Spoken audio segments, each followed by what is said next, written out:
भक्तों, साईं बाबा, जिन्हें शिरडी के साईं बाबा के रूप में जाना जाता है, एक महान संत और आध्यात्मिक गुरु थे। इनके बारे में थे शब्द का उपयोग करना भी गलत होगा, क्योंकि वे आज भी अपने भक्तों को दिए 11 वचनों को पूरा करते हैं और आज भी अपने भक्तों के मन की बातों को जानकर उसका निराकरण करते हैं।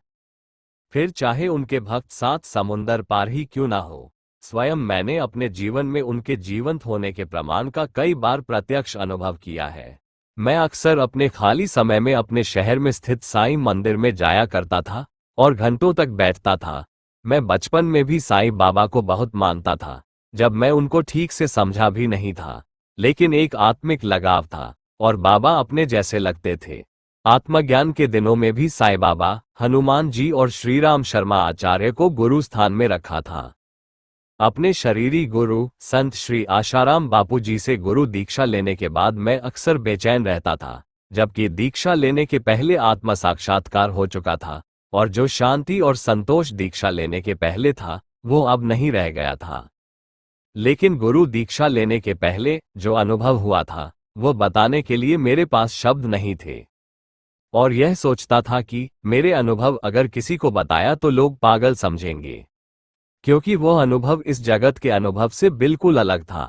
तो दीक्षा लेने के बाद वे सभी अनुभव पक्का तो हुए, क्योंकि गुरु जी जो बातें बताते वो सब मैंने भी वैसे ही अनुभव किया था।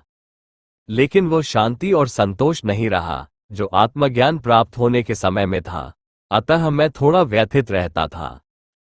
एक बार की बात है कि मैं साईं बाबा के मंदिर में बैठा था, तो बाबा से प्रश्न किया कि ऐसा क्यों हो रहा है बाबा, मेरा मार्गदर्शन करो ना बाबा। अचानक मेरे अंदर एक आवेग जैसा आया और वहां से उठकर चल दिया। गाड़ी चालू किया और उसी डॉक्टर के क्लिनिक में पहुंच गया जहां से आकर मैं मंदिर में बैठा था। वहां दोबारा जाने का मेरा कोई प्रयोजन नहीं था। वहां वो डॉक्टर मुझे वापस देखकर हैरान भी हुआ और पूछा क्या बात है, वापस क्यों आ गए। मैंने कहा कुछ नहीं, आप अपना काम करो, और मैं उनके टेबल पर पड़े अखबार को लेकर देखने लगा। वो अखबार नवभारत टाइम्स था, जिसमें धर्म और अध्यात्म का एक कॉलम हुआ करता था।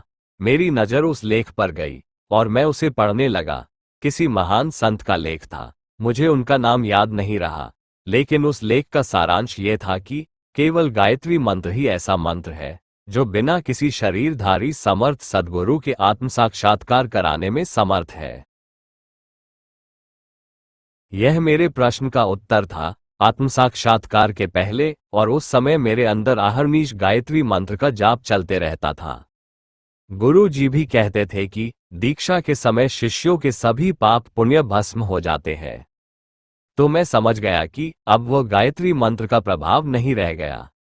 जैसे कंप्यूटर में फॉर्मेट मारा जाता है और नया सॉफ्टवेयर इंस्टॉल किया जाता है, अब फिर से दोबारा उस स्थिति में पहुंचने पर ही वो शांति मिल सकती है। भले ही गायत्री मंत्र के सतत जाप से आत्मज्ञान प्राप्त हो जाए, सभी ज्ञान, अनुभव और शक्तियां भी प्राप्त हो जाए, लेकिन शरीरधारी समर्थ सद्गुरु के बिना वह ज्ञान परिपक्व नहीं होता, क्योंकि भगवान और गुरु के सूक्ष्म संकेतों को समझना मुश्किल होता है।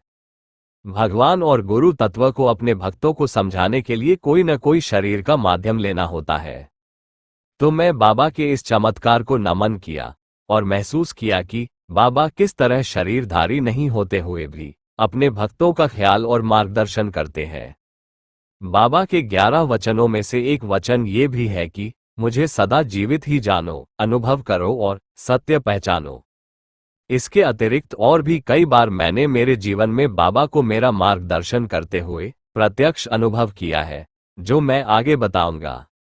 साईं बाबा के 11 वचनों को हर साईं भक्त को हमेशा याद रखना और उस पर विश्वास रखना चाहिए। साईं बाबा परम सुहृदय, भक्त वत्सल, सर्वज्ञ, सर्व समर्थवान और दयालु है। जो जिस भाव से उन्हें भजता है वो उन्हें उसी रूप में पाता है। भक्तों, अगर आपको भी ऐसा कुछ अनुभव हुआ हो तो कमेंट कर अवश्य बताएं और कमेंट में ओम साई राम जरूर लिखें। धन्यवाद। शुभमस्तु।